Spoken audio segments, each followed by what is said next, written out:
Hello, Shariff here, and today we're going to talk about. We're going to try to talk about a couple of things. Um, I had noticed that um, our former Secretary of State Henry Kissinger passed away this week, and I had a few things to say about that. And also, I wanted to talk about this upcoming activity, this workshop plus some on how we're developing our personal holonic consciousness. How do we become, we're trying to get the world to behold, but I think that we have to behold whole also. Um, we also have to be someone to behold. Um, so let's get started. And the way that we get started is with a meditation. And what I want to do is set my timer um, and have a 5-minute meditation where we're going to be looking at opening ourselves to a shared consciousness.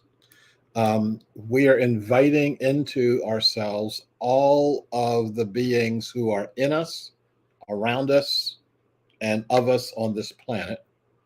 I'm going to invite you to, if you're comfortable, close your eyes. And I'm going to invite you to um, take a deep breath, and then another.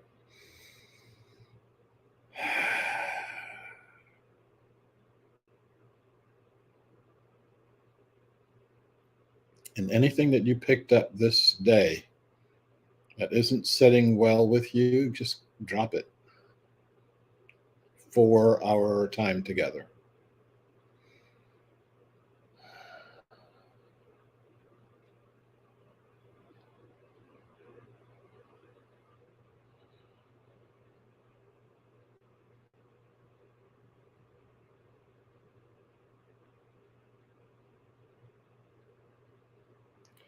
If you feel any hesitation or limitation inside of yourself, you can drop that too.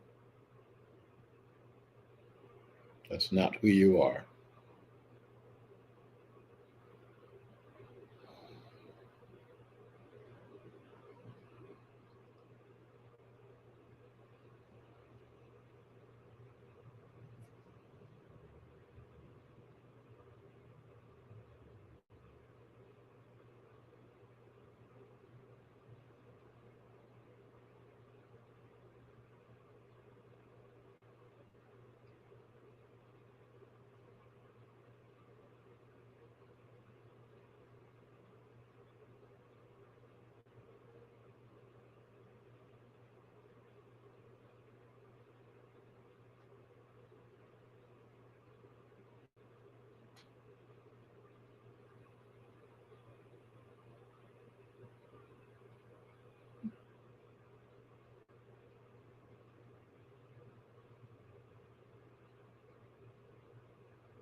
And if you are ready, please get ready to come back to our shared consciousness here.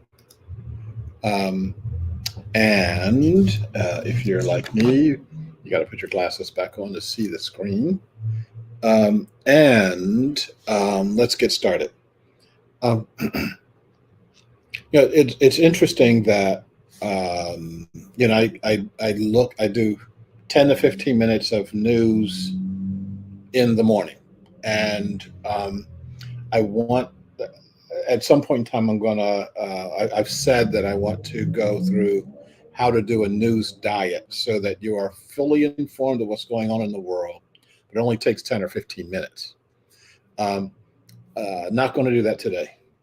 But when it came across my consciousness that Kissinger had died, I started reviewing in my mind um, the ways that he impacted me, my consciousness, both directly and indirectly.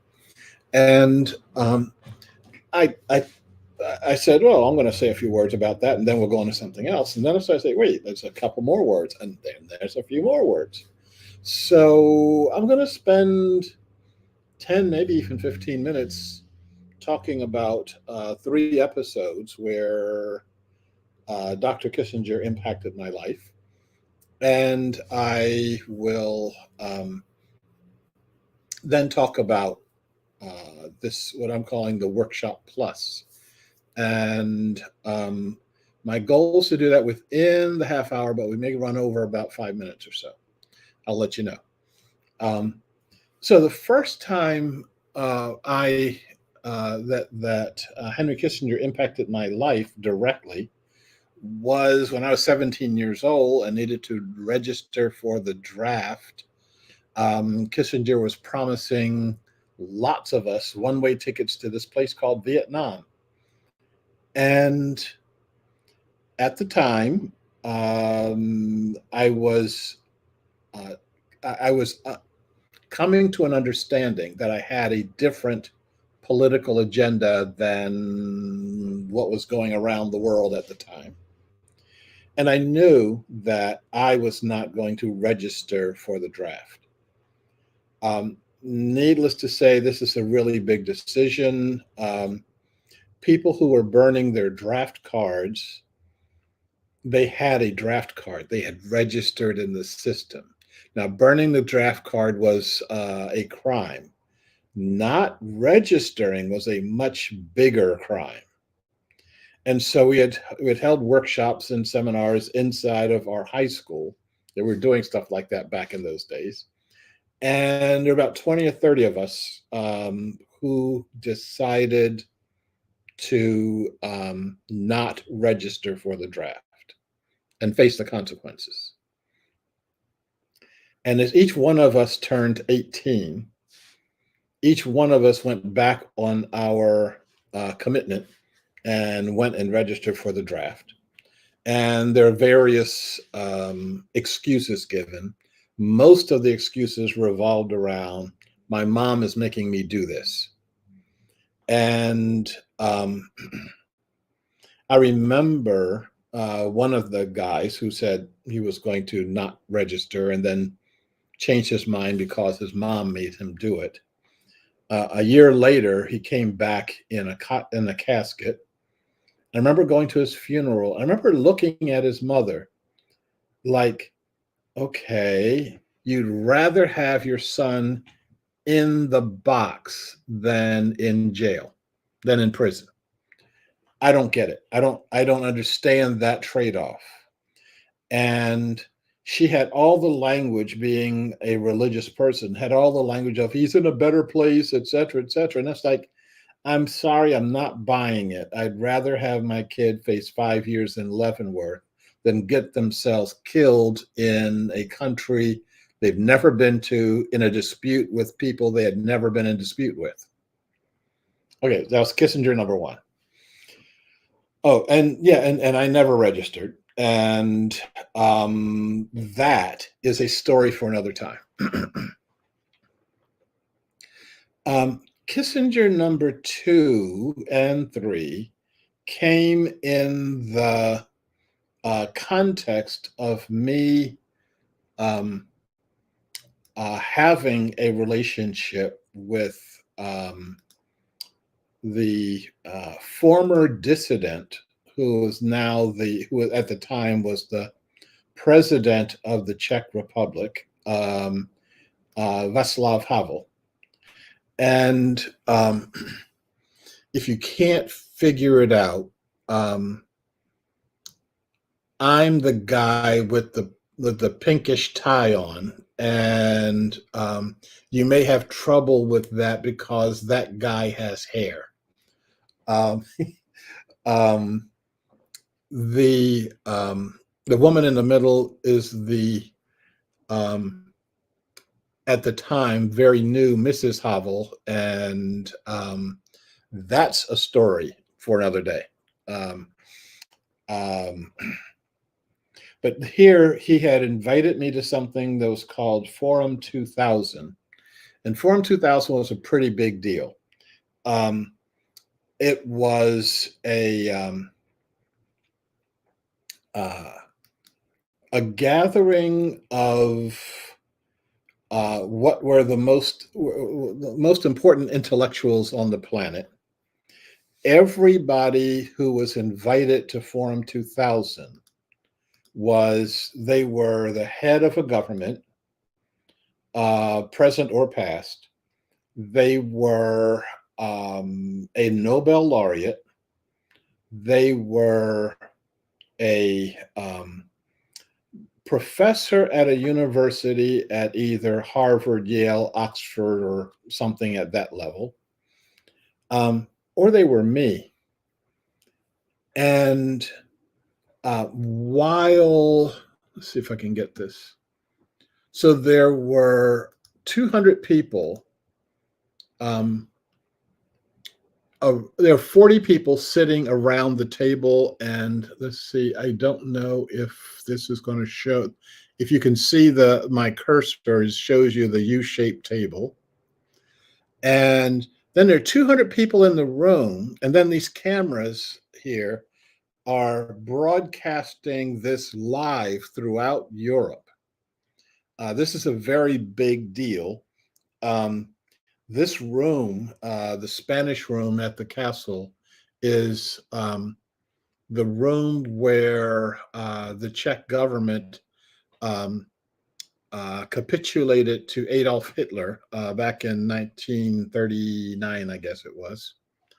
And the people sitting around the room were, like I said, either past or present heads of state. Kissinger is about right here, and Hillary Clinton is on the other side right there.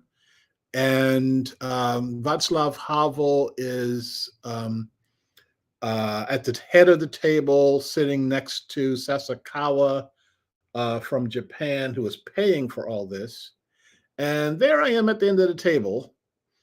And there are 200 people in the room, and who knows how many hundreds of thousands of people in um, watching on television saying, "Who's that guy? What's he doing at the table?" And for the first day, I was asking the same question. What am I doing here?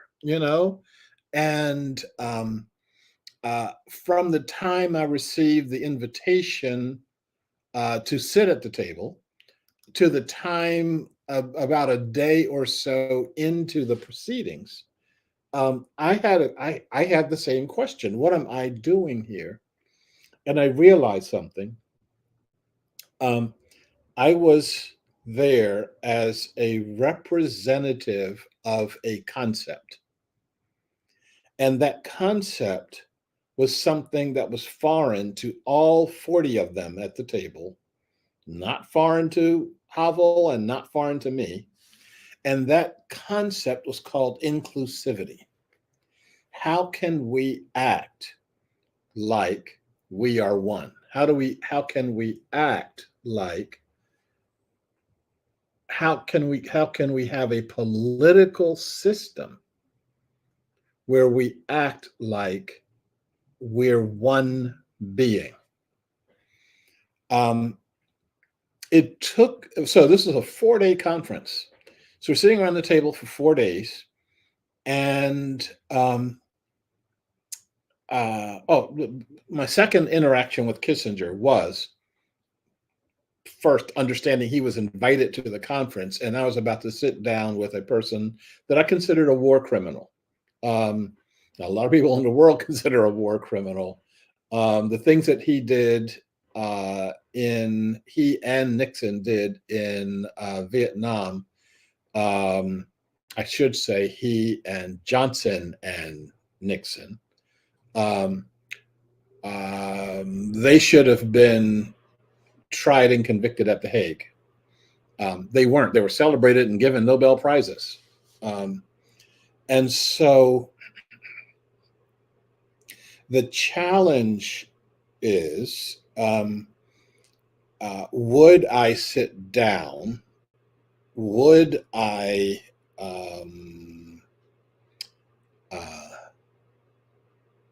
participate? Would I call him out? Would I? What was I going to do? So I figured, I'd get there and I'd have I was still mulling all this. And so there was a reception the night before at the castle, and I go to the reception and let them know who I was. And there's a guy that met me at the door, and he says, "Oh, Shariff Abdullah, come with me." And he runs me through these hallways. And I get to this room where there's about half a dozen people in it, and there is Václav Havel, whom I had not met before that moment, and he's sitting down talking to Henry Kissinger, and I'm like, "Whoa! I guess I better back out of this room and wait for my chance to meet him." And this guy who's ushering me through walks up to Havel and says something in Czech and says, "This is Shariff Abdullah." And Havel got up and shook my hand and said something, said a pleasantry. And Havel then introduced me to Kissinger. And it's like, I guess there's not a question, but whether or not I want to shake this guy's hand. Okay, shake hands with a war criminal.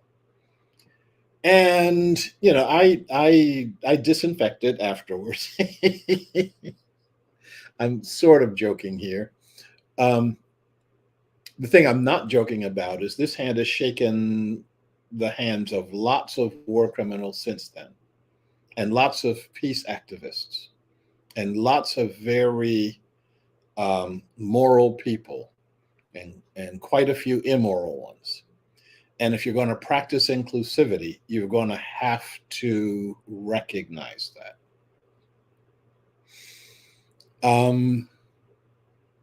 So that was time number 2. Time number 3 happened in the second day of our proceedings at Forum 2000. And this is, how do I do this? This is me showing that, yes, I do have a tie, and yes, I know how to tie the knot. And each of us got half an hour, 45 minutes to make a presentation. And then each one of us could challenge the presentations of the others. And Kissinger made his presentation in his Kissinger voice. And the thing he said a lot of things, but one of the things he said was Europe will never go through another war. And I challenged him on that. I said, Europe's at war right now. Europe is at war. I mean, at the time, the Balkans War was going on. And I said, you can hear NATO planes flying overhead right now. What do you mean Europe is not going to face another war? And I remember looking down the table at him, and he's looking back at me like, I wonder what language he's speaking. You know, I'm not getting a translation on my headset here. So I don't know what language he's speaking. Um, Havel invited me and a couple of other people to sit at the table precisely because we would challenge the people who were speaking. And none of them rose to the challenge. They're used to doing stump speeches.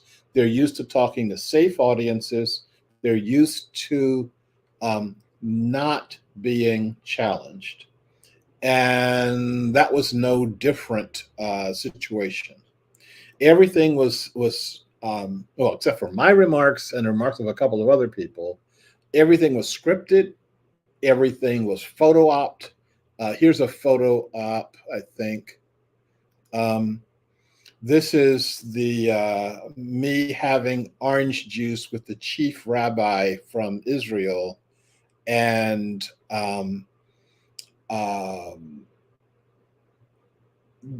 I talked with him long enough to have this picture taken, and that was about it. There was no substance involved. Um, it's all happening at this amazingly superficial level. The thing that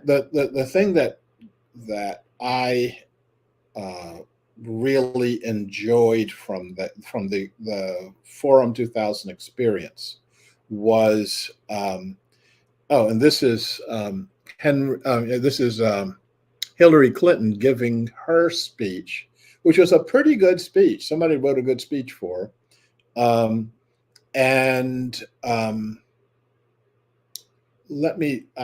meant something by that, and I don't want anyone to take it the wrong way. I am sure Hillary Clinton knows how to write and knows how to write her own speech. I could tell by her delivery that this was a speech that she had commissioned, but that these were not exactly her words. And the press was lapping it up because the day she was doing this was the day of her anniversary with Bill Clinton, and this is in the middle of all the Monica Lewinsky stuff, and everybody was buzzing whether she was sending a message to Bill by not being in the country for their anniversary. So these are the folks that I got really excited about connecting with. Havel invited about 30 young potential future leaders from throughout Europe to come in and actually sit at the table with the dinosaurs. And they had, Havel later invited me to come back the next year and continue to work with these young folks, because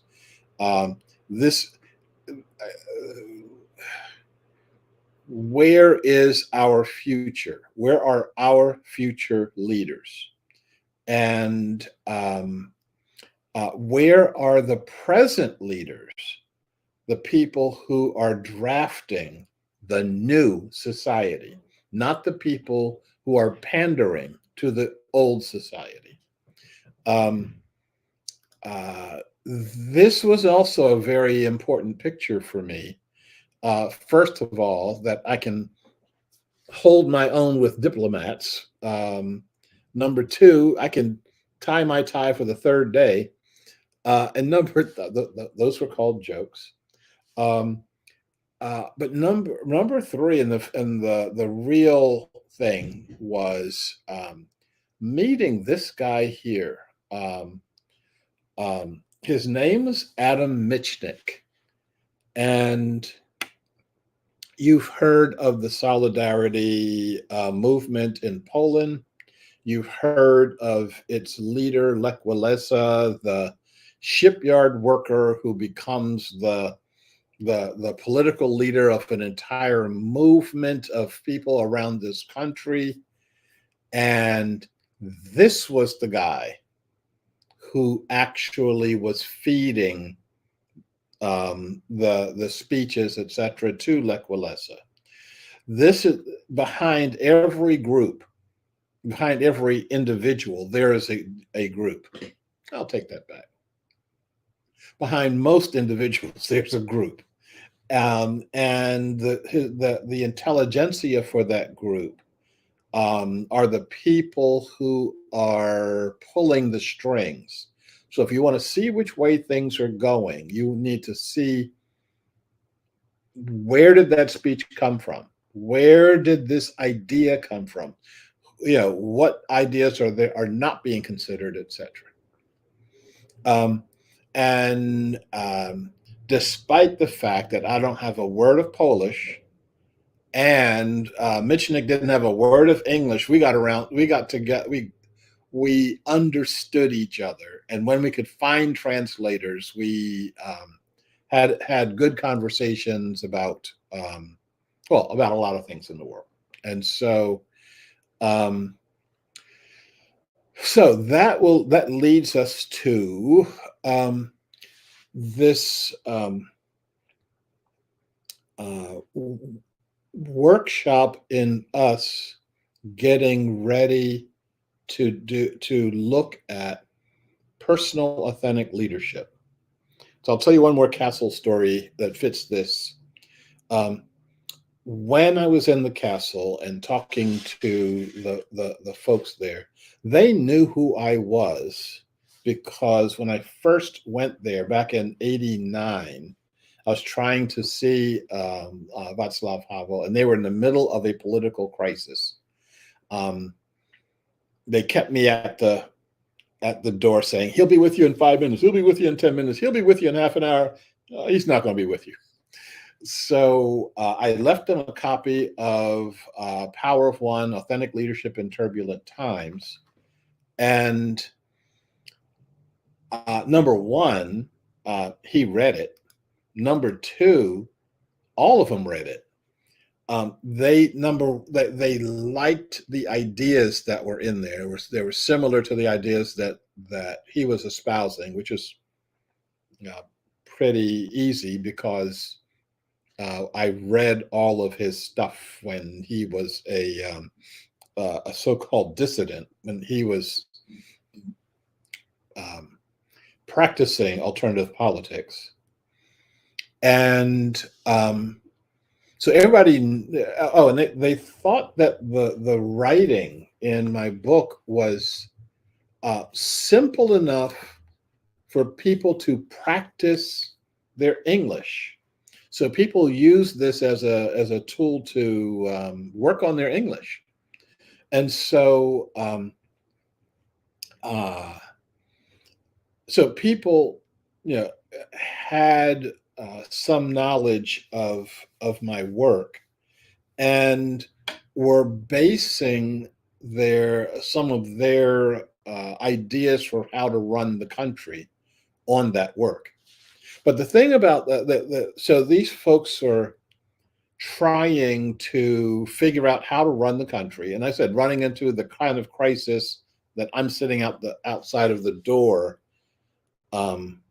wondering what I would do in that crisis. But they were holding hourly laugh breaks. At the top of every hour, they would all just sit down and look at each other and laugh and say, "We're the government. We've been protesting the government for 15 or 20 years or so. Now we're the government and people are protesting us." This is a very important lesson for us. When we start thinking about holonic consciousness and um, being the leaders of a new society, until holonic consciousness kicks in, there are lots and lots of people who will not like what you do. There's some people who are poised to protest everything, who are poised to protest anything. Anytime anybody stands up, there are going to be people saying, oh, look at that person. They're standing up. We've got to protest them. They're trying to impose themselves on us, etc., etc. And you've got to be ready for that. And by ready, I don't mean having your soldiers and your army and surrounding yourself with security people and doing all that. That's breaker style. That's old style. What we need to do in terms of getting prepared is understanding what we do in the face of all of that. How do we navigate those waters? How do we understand what our role is and help other people see that, number one, we're not the enemy. Number two, there is no enemy. Number three, we're all in this together with different ideas. Number four, we can blend these ideas. Now, I just said a mouthful. Most of us don't know how to do that. The folks who are making those decisions in Prague back in 89 and 90 did not know how to do that. And they had to learn the hard way. We have to learn. I'm hoping that we learn not the hard way, but an easier way. And the idea of doing the workshop plus, and I'll talk about the plus situation in a second. The people who will do that are the folks who are not going to wait until they're in the middle of a crisis. And the kind of crisis that the folks in Prague were in were, will we have to call out troops and shoot people in the streets? Or will we have riots that tear the country apart? Now, that's a question. How do you respond to that question? If you don't know how to do that, if you don't know how to do that without fear in your heart, if you don't know how to do that without knowing how to practice creative leadership, then you need to come to the workshop. So, plus part of the workshop is something that I have thought about for a while, and I'm going to do this time.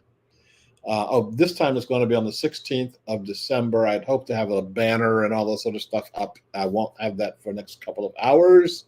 And you will, if you are signed up for the Common Way website, if you are signed up for the live stream here, you're going to get that in the next couple of hours, tomorrow morning.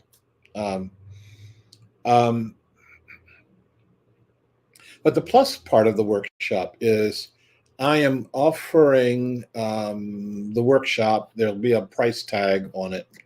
But part of that price tag is that you're going to have available 30 minutes of my time directly as a counseling or coaching session on how you directly, by name, by person, are going to be the leader of the future. You're going to be able to use that 30 minutes however you want to use it. I'll have some ideas that that we can talk about, and you can make a selection as to what you want to do. We're going to schedule that time as much as possible at your convenience, and the 30 minutes is for you to have, if you've got a personal question, you've got a personal comment, if you've got a dilemma, like a hypothetical dilemma, like how did Havel handle the situation where people where he's being advised to call the troops out in the street, etc. Then we can talk about it. And then you'll have the opportunity for 30 minutes to explore all this stuff. If you don't want to, or if you don't have any questions, you still have 30 minutes that we can have a dialogue. We can have a dialogue with a couple of people from the workshop. You can have a one-on-one dialogue. You can do this is going to be your time, and your time to consider all these things. I think that's about it for the workshop. Again, you'll be getting sign-up materials. There's going to be an early bird. If you really, if you'd like to pay full price, please, we can use the money. But if you want to save some money, there'll be an early bird for you. And I look forward to talking with you again. And again, is going to be this Saturday. We're going to do our last holonic laboratory. This was one of those good ideas that didn't fly. The idea is that a group of us were going to play around with these concepts of developing holonic consciousness and experiment with it, but the group never gelled. So I'll present a way of opening holonic consciousness on Saturday, and we'll do this again at some other point in time when there's more interest in it. Okay, and on that note, I'll see you on Saturday. I'll see you again Tuesday for the next live stream.